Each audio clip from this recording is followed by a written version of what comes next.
On ne confie pas une classe de maternelle à un pédophile qui a reconnu les faits après la production d'une vidéo de ses méfaits. Au même titre, on ne confie pas nos finances publiques à ceux qui n'ont pas su maîtriser leurs pulsions et qui ont violé le sacré de notre bien communal. Si vous disposez de la vidéo d'un homme ayant tué votre enfant, que ce dernier reconnaît les faits par désaveu, mais qu'il n'a pas encore été jugé, il est toujours présumé innocent selon les principes judiciaires. Mais est-ce que pour autant, on ne va pas dire qu'il a tué votre enfant? M. Gatignon est donc présumé innocent face aux principes judiciaires. Mais est-ce que cela doit nous empêcher de dire qu'il a commis des infractions graves en matière d'atteinte à la probité? Non. Et cela d'une logique implacable.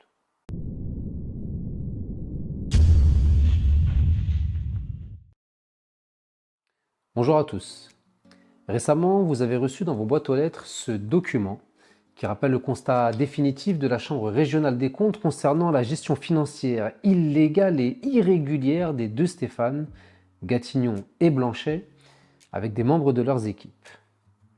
Vous allez maintenant recevoir un autre document que je vais vous présenter et dont je vais vous faire lecture, qui reprend les poursuites judiciaires entamées à l'encontre de Stéphane Gatignon et de ses acolytes. Mais avant de commencer, j'aimerais faire une petite introduction sur la nécessité d'agir. Beaucoup me parlent de programmes et de propositions. Je réponds que tous les programmes seront, à mon avis, à peu près ambitieux et que ce ne sont pas ces éléments qui doivent nous départager en tant que candidats. Avant de penser aux promesses électorales, nous devons exiger la justice de nos finances publiques. Pourquoi ? Car un programme ne peut pas être réalisé si les finances publiques ne le permettent pas. C'est simple, logique. Vous avez aujourd'hui des personnes qui viennent en période électorale, les poches remplies de promesses, pour anesthésier la population afin de mieux l'amputer de son sacré communal. Nous avons déjà été amputés de millions d'euros par le passé. Certains souhaitent aujourd'hui poursuivre sur ce chemin. Et pour cela, ils n'hésitent pas à perfuser la population avec l'anesthésie des promesses. Que ce soit des promesses officielles de campagne que l'on peut retrouver dans les programmes, ou des promesses un peu plus officieuses comme l'attribution d'un logement, d'une embauche au sein de la ville ou tout autre avantage ou privilège. On en viendrait presque à croire que la ville pourrait embaucher tous ses habitants. Et comme la torture n'existe pas sous anesthésie, cette veille programmée du citoyen sevranais est un passage obligatoire pour sévir sur le corps communal en toute tranquillité, sans que les patients que nous sommes ne se rendent compte de la douleur et de la perte de notre propriété. Nous devons aujourd'hui exiger la justice de nos finances publiques avant toute perspective d'émancipation. Les élections marquent un temps, mais notre protection doit être au rendez-vous tout le temps. Nous devons donc nous mobiliser prioritairement pour cette volonté de justice au-delà même des élections. Il est important, je dirais même nécessaire, de vous partager ces éléments qui interrogent, qui suscitent l'indignation et qui doivent nous responsabiliser. Après les rapports de la Chambre régionale des comptes, voici donc les poursuites judiciaires de Stéphane Gatignon et de ses acolytes. C'est un document qui vient du tribunal judiciaire de Bobigny. C'est une ordonnance de fixation de consignation dans le cadre d'une plainte avec constitution de partie civile en date du 6 avril 2021 contre Gatignon Stéphane pour des faits de recel de biens obtenus à l'aide d'une escroquerie, atteinte à la liberté d'accès ou à l'égalité des candidats dans les marchés publics, escroquerie, abus de confiance, et pour ses acolytes, pour des faits de menace de mort avec ordre de remplir une condition. Cette personne est également poursuivie pour d'autres infractions, et nous voyons en page 2 la fixation du montant de la consignation à 700 €. Un Sevranais a payé 700 € pour que la justice condamne l'ancien maire Stéphane Gatignon pour ces infractions. Les poursuites pour atteinte à la liberté d'accès ou à l'égalité des candidats dans les marchés publics auraient dû nécessairement aboutir à une condamnation pénale. Pourquoi ? Car les magistrats de la Chambre régionale des comptes, CRC, ont conclu dans un rapport définitif ce qui suit, après contradictoire apporté par Stéphane Gatignon. Quand je dis après contradictoire, c'est parce que la Chambre régionale des comptes établit dans un premier temps des premières observations qui sont communiquées à la collectivité. Le destinataire, en l'occurrence le maire dans ce dossier, apporte ces éléments contradictoires pour produire des explications ou des éléments qui auraient pu échapper aux enquêteurs et qui seraient de nature à contredire ou atténuer le jugement posé par les magistrats de la Chambre régionale des comptes. Suite à ce contradictoire, la CRC produit un rapport définitif et c'est donc dans ce rapport que l'on retrouve les écritures suivantes. Par conséquent, ce marché a été reconduit irrégulièrement pendant 2 ans, le maire outrepassant sa compétence en procédant à ces 2 reconductions non prévues par les délibérations du conseil municipal autorisant la signature du marché initial. Il a, en outre, porté atteinte au principe de liberté d'accès au marché public et a manqué à ses obligations de transparence et au principe d'égalité des candidats prescrits par les articles 1er et 5 du Code des marchés publics. Page 70 du rapport de la CRC publié le 8 mars 2012. Stéphane Gatignon a même fait des aveux et reconnu les faits dans le dit rapport en ces termes. Le diagnostic des finances locales établi par la Chambre est rigoureux et incontestable. Les observations de la Chambre relatives à la commande publique interpellent fortement la collectivité. Les difficultés rencontrées, incontestables et incontestées, sont pour une large part dues à des problèmes d'inexpérience dans le domaine. Pourquoi Stéphane Gatignon n'a-t-il fait l'objet d'aucune condamnation malgré la matérialité des faits reconnus par des juges et ses propres aveux? Il doit nous dire où en est cette procédure judiciaire qui le concerne avec certains de ses proches collaborateurs. Alors, je marque une pause dans la lecture de ce document. Nous voyons des poursuites pour atteinte à la liberté d'accès ou à l'égalité des candidats dans les marchés publics. On voit la Chambre régionale des comptes qui marque noir sur blanc que cette infraction a été commise et qu'elle est donc caractérisée. On voit de surcroît que M. Gatignon n'en était pas à son coup d'essai, mais qu'il s'inscrivait dans une certaine récidive. Et j'en veux pour preuve ces quelques lignes du rapport de la Chambre régionale des comptes. La Chambre constate donc que la municipalité n'a pas pris en compte ses précédentes observations. Dans un autre registre, on peut voir également que la ville a souvent transigé et signé des protocoles d'accord avec des sociétés à cause de certaines irrégularités. Et j'en veux pour preuve ces quelques lignes. Cette irrégularité, assez bénigne quant à son montant, est rappelée car elle concerne la même société, mais surtout parce que la conclusion de transactions est une pratique courante à Sevran. Entre 2004 et janvier 2011, la commune en a conclu 33, toutes liées à l'exécution d'un marché public. Qui dit récidive dit méthode, et qui dit méthode dit système. Il y avait donc un système Gatignon-Blanchet. Mais comment expliquer cette impunité face à des infractions caractérisées? Ceux qui disent que si ces personnes ne sont pas condamnées, c'est qu'elles n'ont rien fait de répréhensible. Je vous répondrai par un exemple simple. Si vous disposez de la vidéo d'un homme ayant tué votre enfant, que ce dernier reconnaît les faits par des aveux, mais qu'il n'a pas encore été jugé, il est toujours présumé innocent selon les principes judiciaires. Mais est-ce que pour autant, on ne va pas dire qu'il a tué votre enfant? Nous sommes ici dans le même cas de figure. Nous avons une infraction dénoncée, une personne qui paye 700 € pour que la justice fonctionne. Nous avons un rapport objectif, factuellement établi. M. Gatignon est donc présumé innocent face aux principes judiciaires. Mais est-ce que cela doit nous empêcher de dire qu'il a commis des infractions graves en matière d'atteinte à la probité? Non. Et cela d'une logique implacable. L'absence de condamnation par l'inaction de certaines autorités administratives et judiciaires n'est pas synonyme d'absence de culpabilité ou de responsabilité. Un violeur est présumé innocent jusqu'à sa condamnation définitive. Je tiens ici à souligner également que, déjà en 2020, un lanceur d'alerte s'était exprimé à notre micro pour dénoncer les mêmes pratiques en parlant de mafia et des violences qu'il avait subies en représailles de ces dénonciations. Je vous en mets quelques extraits et vous invite à consulter la vidéo dans son intégralité. Donc des élus et des employés municipaux qui forment un clan et qui aujourd'hui sont considérés, on peut le dire, comme des mafieux. Ces personnes-là, elles ont mis en faillite tout ce qui est étatique dans la ville. Aujourd'hui, les Sevranais, s'ils ne croient plus au service de l'État, c'est peut-être aussi indirectement à cause de ces personnes-là. Il s'agit de Stéphane Gachignon, Stéphane Blanchet, beaucoup de leurs proches, certains élus de leur majorité, hein, il y en a beaucoup, et des employés municipaux, notamment le plus connu, hein, celui qui est considéré comme le deuxième maire de la ville à l'époque, c'était Rodolphe et tout son clan. Pour vous parler de, par exemple, Hakim, la proximité de certaines entreprises sur les appels d'offres qui arrivent à travailler avec la mairie, et beaucoup d'avantages aussi. Donc, par exemple, des logements, des postes, des associations qui touchent des subventions alors qu'elles ne font pas d'activité. L'affaire qui m'a fait basculer dans la peur, hein, c'est celle du cas anti-Saint-Denis de la Concorde. Comme je vous le rappelle, 2 heures après que je l'ai présenté au conseil municipal, j'ai été menacé de mort par Hakim. Parce que juste après tout cela, nous nous sommes fait agresser, menacés de mort.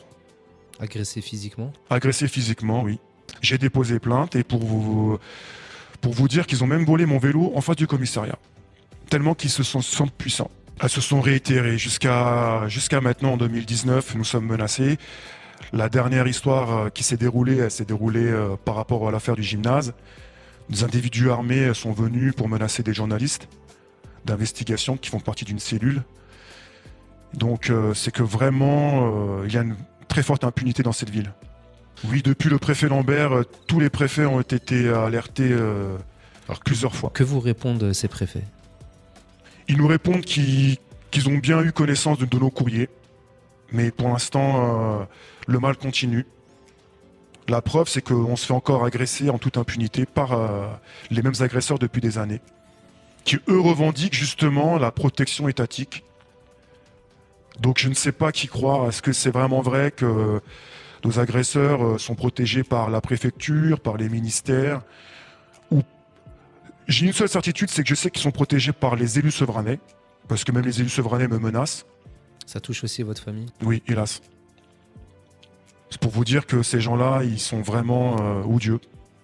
Ils ne reculent devant rien, pour le pouvoir et l'argent. Les personnes de votre famille ont été agressées physiquement aussi? Ils ont été menacés, ils leur ont fait très très peur. Un soir, ils sont venus à la maison. Pour que j'arrête tout. Et votre entourage ne vous dissuade pas un moment de continuer? Si, Ne vous demande pas d'arrêter? Si, ma famille m'a demandé d'arrêter, mes amis mais je ne veux pas. Je poursuis mon combat pour que la vérité se manifeste. Même s'il faut en payer le prix cher. Cette vidéo n'a jamais été attaquée pour diffamation ni pour dénonciation calomnieuse. Il est étrange que des personnes accusées d'infractions aussi graves ne prennent pas le temps de s'expliquer. C'est comme si on vous accusait de pédophilie. Vous savez que tout est faux. Vous disposez des éléments permettant de prouver votre innocence. Ne prendriez-vous pas la parole pour vous défendre? Nous faisons face ici à un silence assourdissant. J'en veux également pour preuve le fait que personne n'a répondu favorablement à mon invitation de participer à un débat public entre les candidats tête de liste. Auraient-ils peur de se confronter à leur passé? Ou de ne pas être à la hauteur de l'événement? Pour avoir dénoncé ces éléments, le lanceur d'alerte s'est fait menacer et frapper. Pour avoir moi-même dénoncé des faits similaires ou encore plus graves, ils sont venus braquer ma femme et mes enfants chez moi à 6 heures du matin. Quelle sera la prochaine étape? Me livrer mon cercueil à domicile? La menace est réelle, mais j'y reviendrai après avoir terminé la lecture de ce document. La majorité dirigée par Stéphane Blanchet bénéficie elle aussi d'une impunité judiciaire scandaleuse. Pour preuve, Jean-François Bacon, adjoint à la culture de Sevran, promu à la 3e place sur la nouvelle liste portée par Stéphane Blanchet, a affirmé que la ville ne réclamait pas le remboursement des subventions versées à des associations qui n'ont pas réalisé les actions pour lesquelles elles avaient perçu cet argent public. Ces propos, tenus lors d'un conseil municipal, sont les suivants. Alors, justement pour soutenir le monde de la culture, on a décidé localement de ne pas les contraindre à rembourser les acomptes. Voilà. Il y avait une autre question, non? C'est un soutien économique? Oui, c'est un soutien économique, évidemment. Voilà. Il y avait une autre question, il me semble, non? Non? D'accord. Monsieur Bacon confond détournement de fonds publics avec soutien économique. Pendant ce temps, certaines de nos écoles n'avaient pas de chauffage en classe, en pleine période hivernale. Cette impunité judiciaire est scandaleuse, d'autant plus lorsqu'on sait qu'elle est la conséquence d'une impunité préfectorale. En effet, les rapports de la Chambre régionale des comptes sont présentés au préfet lors de leur parution. Par ailleurs, M. Blanchet a affirmé que les services de la préfecture regardaient les conseils municipaux en direct sur la chaîne YouTube de la ville. Pourquoi le préfet n'a-t-il jamais appliqué l'article 40 du Code de procédure pénale et alerté sans délai le procureur de la République face à ces situations contraires au droit? Cette impunité est encore plus surprenante lorsque, pour des faits similaires, M. Philippe Geffroy a fait l'objet d'une condamnation judiciaire. Je reprends ici un article du Parisien daté du 6 février 2009. Jacques Oudot, l'ancien maire RPR de Sevran de 1995 à 2001, sera jugé aujourd'hui au tribunal correctionnel de Bobigny pour atteinte à la liberté d'accès ou à l'égalité des candidats dans les marchés publics. En cause, l'attribution de 2 marchés en 1997, sans mise en concurrence ni appel d'offres alors que leur montant l'exigeait. Roger Caillot, ingénieur en chef des bâtiments de Sevran, et Philippe Geffroy, premier adjoint de Jacques Oudot, sont aussi convoqués. Philippe Geffroy a déjà été condamné dans une autre affaire en 2007, du temps où il était directeur de la société d'économie mixte chargée de la gestion de 46 parkings à Paris, la SAMS, pour abus de biens sociaux et faux en écriture, à 36 mois de prison, dont 24 avec sursis et 40 000 € d'amende, ainsi qu'à 713 000 € de dommages et intérêts à la SAMS. Comment expliquer ce 2 poids 2 mesures? Philippe Geffroy a payé sa dette publique à la société. Les autres candidats, les 2 Stéphane, ont quant à eux provoqué la dette sur Sevran et échappent aujourd'hui à leur dette publique et judiciaire. Leur dette morale reste cependant intacte et omniprésente. Ma candidature se présente à vous sans aucune dette. Elle est authentique, intègre, attachée aux valeurs de probité, de sincérité et d'honnêteté. Sevran ne doit plus être représenté par des individus qui ont une dette envers la société et plus encore envers les Sevranais. Des personnes qui devraient être dans l'incapacité de pouvoir se présenter à une élection municipale si les autorités préfectorales et judiciaires avaient fonctionné correctement. À Sevran, arrêtons le système d'impunité des 2 Stéphane pour le remplacer par la probité de Sullivan. Je fais le vœu que cette impunité judiciaire et préfectorale n'aboutisse pas à une impunité électorale. Il ne nous reste que la mobilisation dans les urnes pour évincer définitivement ces personnes des responsabilités de notre ville. Cette élection sera le témoin vivant du nombre de Sevranais sincères, honnêtes, qui veulent que la justice règne à Sevran et que la vérité l'emporte sur le mensonge et la manipulation. Après ce type de révélation, nous saurons qui se fera l'associé du diable ou l'apôtre de la vérité.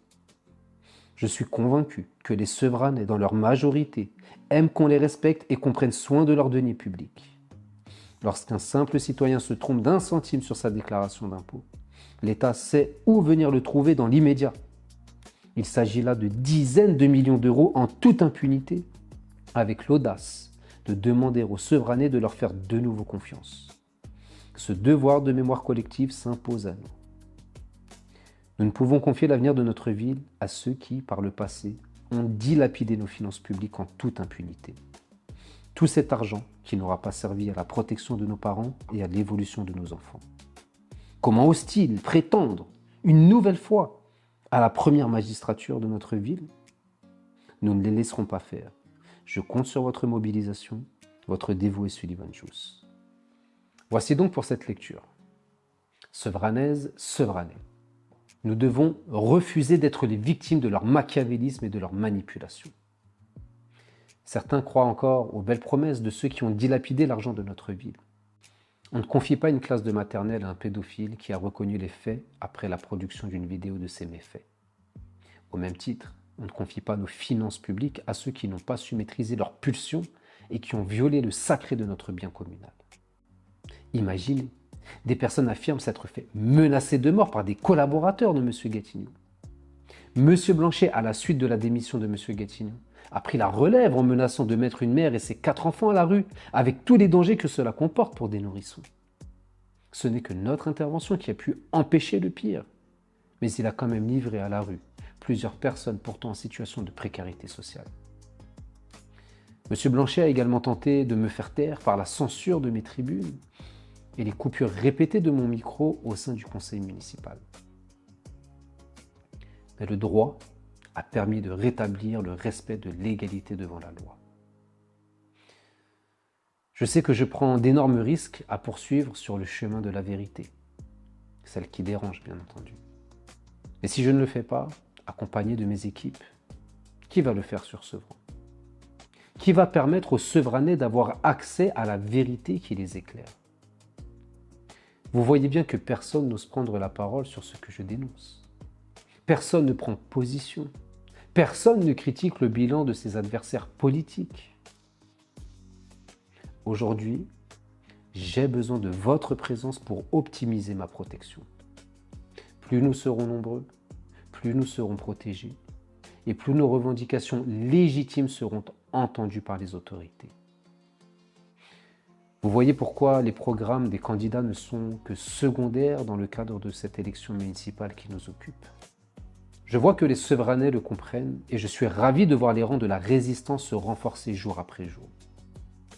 C'est pourquoi il était important de vous partager toutes ces informations capitales, car Sevran doit devenir la capitale de cette volonté de justice. J'en appelle à votre sens du devoir pour que nous puissions créer cette force de mobilisation contre l'impunité.